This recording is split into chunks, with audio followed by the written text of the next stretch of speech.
الله أكبر الله أكبر الله أكبر الله أكبر الله أكبر الله أكبر الله أكبر الله أكبر الله أكبر الله أكبر كبيرا والحمد لله كثيرا وسبحان الله بكرة وأصيلا لا إله إلا الله وحده صدق وعده ونصر عبده وعز جنده وهزم الأحزاب وحده الله أكبر الله أكبر ولله الحمد الحمد لله الذي جعل هذا اليوم عيد للمسلمين وحرم عليهم فيه الصيام والحمد لله الذي نزل القرآن هدى للناس وبينات من الهدى والفرقان نحمده ونشكره على نعمه وكمال إحسانه وهو ذو الجلال والإكرام أشهد أن لا إله إلا الله وحده لا شريك له وأشهد أن محمدا عبده ورسوله اللهم صل على محمد وعلى آله وأصحابه أجمعين فيا عباد الله أوصيكم وإياي بتقوى الله وطاعته أما بعد الله أكبر الله أكبر الله أكبر ولله الحمد معاشر المسلمين رحمكم الله Alhamdulillah, sudah selayaknya kita banyak bersyukur kepada Zat yang maha luhur atas segala nikmatnya yang tak terukur. Sudah sepantasnya kita memuji kepada Zat yang maha suci atas segala karunia-Nya yang tak pernah berhenti. Demikianlah sebagaimana firman-Nya, wa in ta'uddu ni'matallahi la tuhsuha. Jika kalian menghitung-hitung nikmat Allah, maka kalian tidak akan mampu menghitungnya. Pada hari ini pun nikmat dan karunia Allah yang amat besar sama-sama kita rasakan.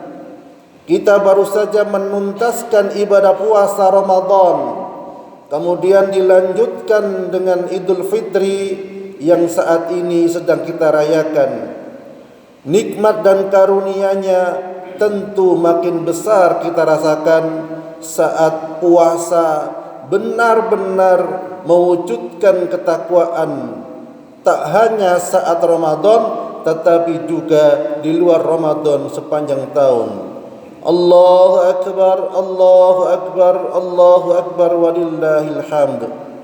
Ma'asyiral muslimin rahimakumullah. Kita sama-sama paham hikmah dari puasa adalah terwujudnya pada diri kita ketakwaan. Allah Subhanahu wa taala berfirman, يا أيها الذين آمنوا كتب عليكم الصيام كما كتب على الذين من قبلكم لعلكم تتقون. Hai orang-orang yang beriman, diwajibkan atas kalian berpuasa sebagaimana puasa itu telah diwajibkan atas orang-orang sebelum kalian agar kalian bertakwa. Tujuan hidup umat menurut Islam adalah beribadah. Karena itu kita sebagai muslim harus mendasarkan segala sesuatu dan hal hidup ini terhadap keinginan kita untuk beribadah kepada Allah Subhanahu wa taala. Salah satu ibadah yang bisa kita lakukan dan termasuk jalannya, salah satu jalan pintu surga adalah berbakti kepada orang tua. Rasulullah sallallahu alaihi wasallam bersabda, orang tua adalah pintu surga yang paling tengah. Jika kalian ingin engkau menyia-nyiakannya, jika ingin engkau bisa menyia-nyiakannya, atau jagalah dia. Juga disampaikan dalam surat An-Nisa ayat 36, sembahlah Allah dan janganlah kamu mempersekutukannya dengan apapun, dan berbuat baiklah kepada ibu dan bapakmu. Allahu Akbar walillahil hamd. Mari kita tengok kisah tentang bakti orang-orang yang soleh terdahulu kepada orang tuanya. Ibnu Umar, yang pertama kisahnya, Ibnu Umar suatu hari melihat seseorang sedang melakukan tawaf keliling Ka'bah sambil menggendong ibunya. Orang itu kemudian bertanya kepada Ibnu Umar, apakah dengan begitu dia sudah membalas budi kepada ibunya? Kemudian Umar menjawab bahwa belum setitik pun kasih sayang ibunya terbalas, walaupun sebanyak satu erangan saja ketika melahirkannya. Akan tetapi karena dia sudah melakukan perbuatan baik, maka Allah akan memberi balasan kepadanya terhadap sedikit amal baik yang dia lakukan. Kisah yang kedua tentang Ali bin Abi Thalib yang menghormati ibunya. Orang lain pun tahu akan hal tersebut. Suatu ketika ada seorang yang bertanya, mengapa ia tidak pernah melihat makan bersama ibunya? Kenapa? Kemudian Ali menjawab bahwa ia takut mendurhakai ibunya kalau sampai mengambil makanan yang telah dilirik oleh seorang ibunya. Jadi Ali ini takut makan bersama ibunya, khawatir ketika makanan dihidangkan dan makanan itu dilirik oleh ibunya, takut dia memakannya sampai segitunya. Dan pernah kita menemukan seorang anak, naudzubillah min dzalik, yang sengaja menyimpan makanannya yang enak-enak, yang sengaja menyimpan makanan yang bagus-bagus agar tidak dimakan oleh orang tuanya, naudzubillah min dzalik. Padahal dia pada waktu kecil apapun makanan yang enak yang dia dapatkan oleh orang tuanya, baik di luaran sana, baik ketika orang tuanya sedang pengajian, diberikan yang terbaik, dan orang tua ini enggak tega mau makan makanan itu karena ingat anaknya. Lah ini ada seorang anak yang tega menyembunyikan makanan yang enak-enak, dicegah tidak diberikan kepada orang tuanya. Na'udzubillah tsumma na'udzubillah. Allahu Akbar walillahil hamd. Kemudian kisah ketiga, Abu Hurairah yang tinggal berbeda rumah dengan ibunya selalu menyempatkan diri untuk berdiri di depan pintu sang ibu dan mengucapkan keselamatan dan rahmat Allah serta barokahnya untukmu wahai ibuku. Jadi beliau sering berada di pintu mengucapkan seperti itu, keselamatan dan rahmat Allah serta barokahnya untukmu wahai ibuku. Kemudian dijawab sang ibu, dan keselamatan serta rahmat Allah serta barokahnya untukmu wahai anakku. Lalu setelah itu Abu Hurairah berkata, semoga Allah menyayangimu karena telah mendidikku sejak kecil. Lanjut ibunya membalas, dan semoga Allah memberi rahmat kepadamu karena telah berbakti kepadaku saat aku berusia lanjut. Hal yang sama juga dilakukan oleh Abu Hurairah saat dirinya akan memasuki rumah. Seorang anak dan seorang ibu, seorang tua saling mendoakan kesolehan bagi keduanya. Artinya apa? Abu Hurairah menyebut ibunya merupakan ibu yang soleha, orang tuanya merupakan orang yang tua yang soleh. Kemudian yang keempat, Ibnu Mas'ud suatu malam ibunya meminta air kepadanya. Kemudian diambilkanlah air oleh Ibnu Mas'ud. Ketika dibawakan air itu mau dikasihkan kepada ibunya, ternyata ibunya sudah tertidur. Lantas apa yang dilakukan oleh Ibnu Mas'ud? Air itu dipegang, air di gelas itu dipegang sampai pagi menunggu ibunya bangun. Allahu Akbar walillahil hamd. Begitu orang soleh bagaimana memperlakukan orang tuanya. Kemudian kisah yang kelima diceritakan oleh Sufyan bin Uyainah. Ada seorang yang ketika pulang ke rumah dari bepergian, dia melihat ibunya sedang sholat. Karena segan duduk sementara ibunya mengerjakan sholat, maka ia berdiri menunggu sampai ibunya selesai. Dan ketika ibunya tahu kalau ia sedang menunggu, maka dipanjangkan sholatnya oleh sang ibu agar sang anak mendapat pahala yang semakin besar. Jadi gak mau duduk karena ibunya sedang sholat, baru mau duduk ketika ibunya selesai sholat. Allahu Akbar walillahil hamd. Kisah yang keenam adalah Hawihah binti Suraih, seorang ulama besar di masanya. Suatu ketika ia sedang berdakwah, saat ibunya memanggil untuk memberi makan ayam dengan gandum, mendengar panggilan ibunya, ia kemudian berdiri dan meninggalkan pengajiannya untuk melakukan perintah sang ibu.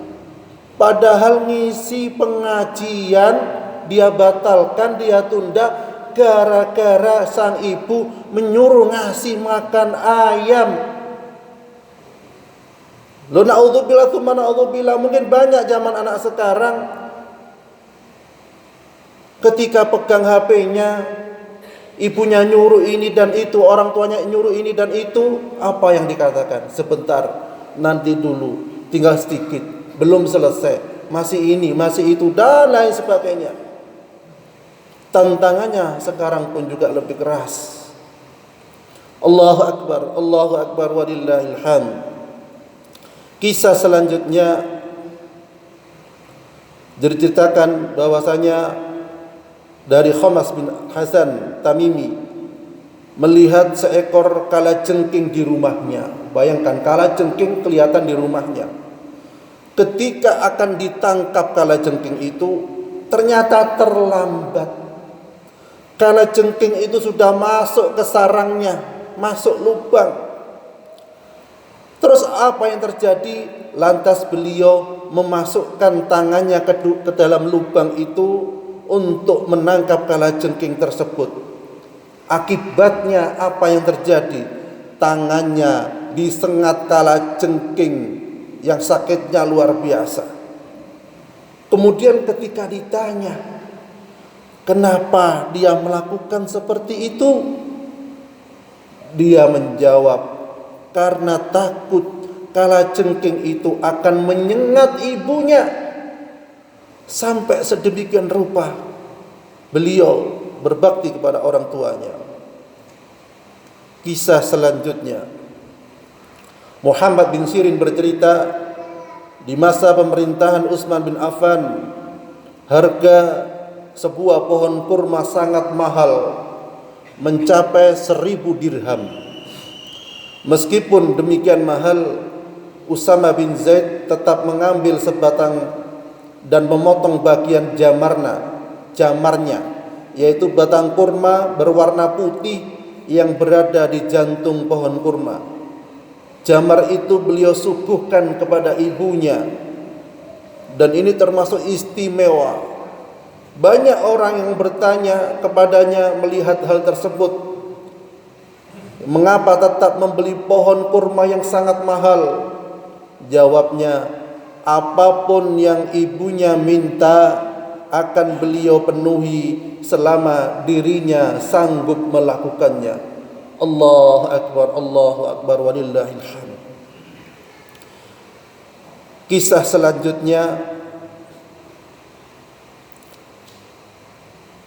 dari Ibnu Aun, suatu ketika ada seorang menemui Muhammad bin Sirin saat beliau sedang bersama ibunya.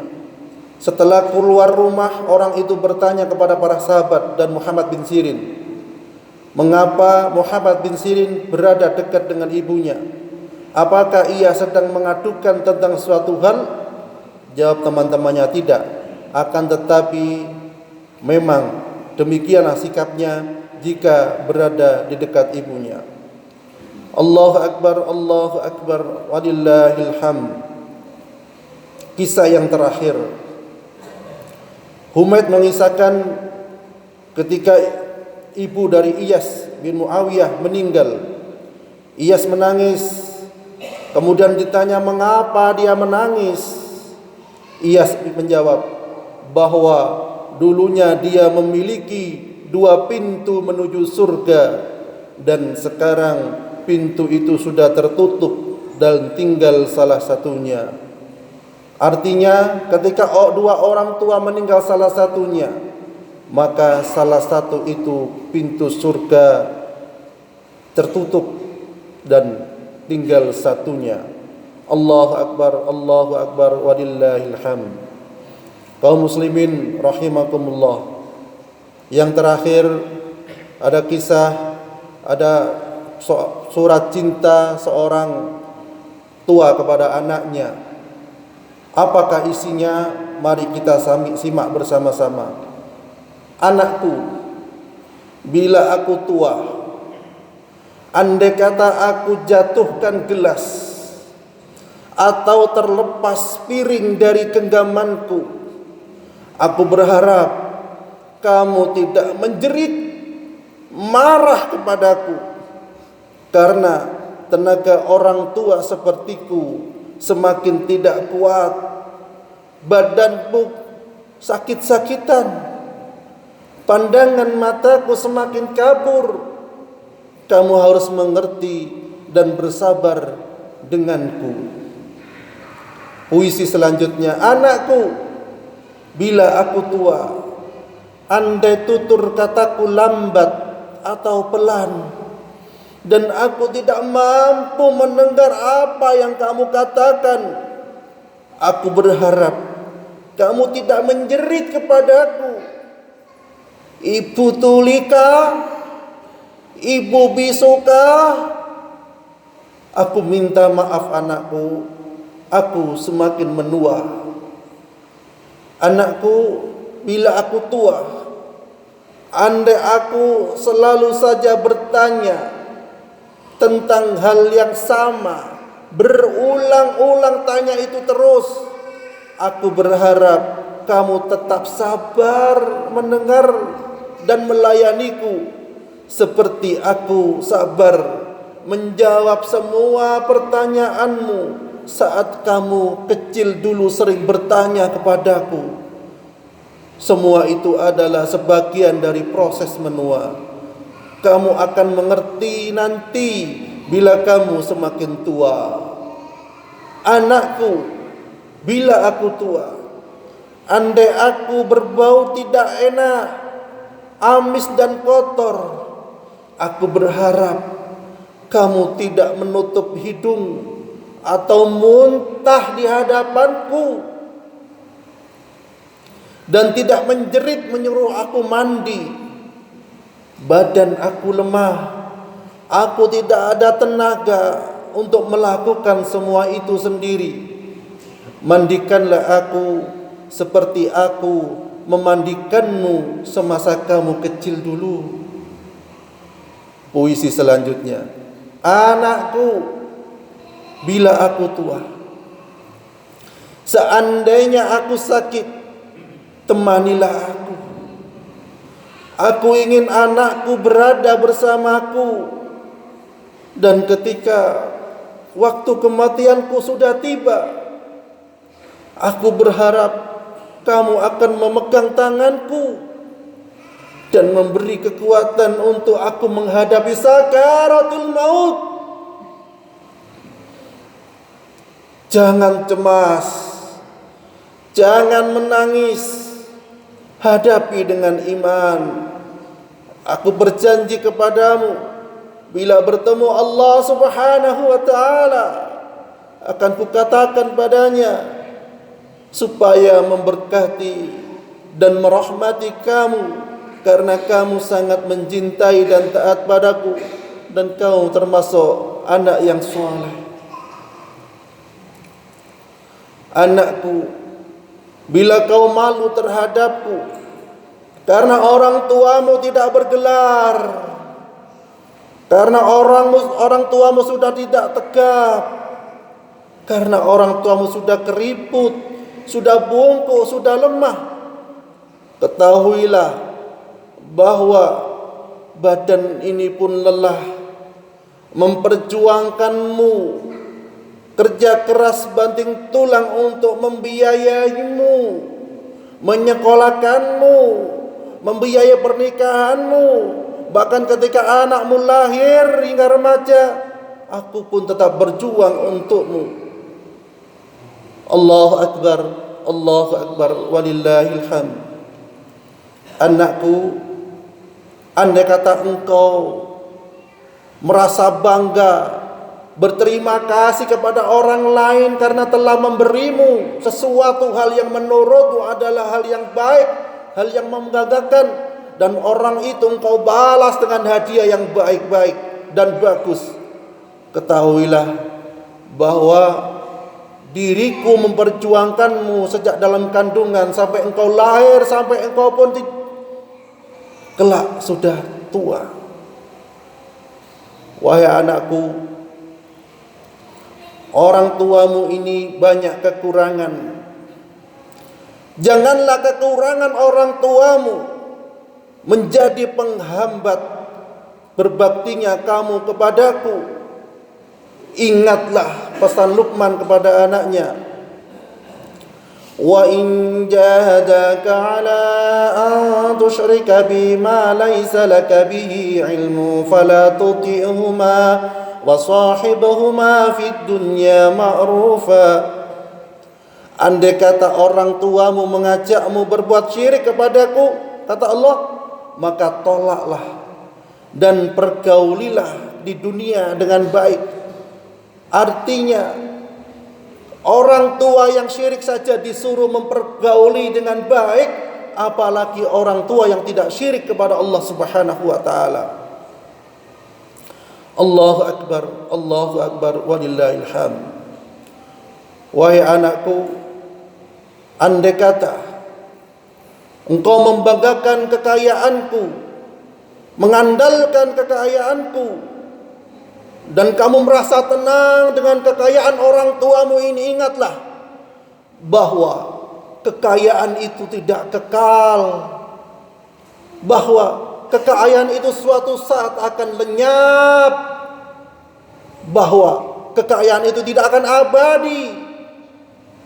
Dan banggalah kamu ketika melihat, ketika sadar bahwa Allah lah yang maha kaya, Allah lah yang maha segalanya, Allah lah yang maha besar. Haruslah Allah yang engkau jadikan pelindung.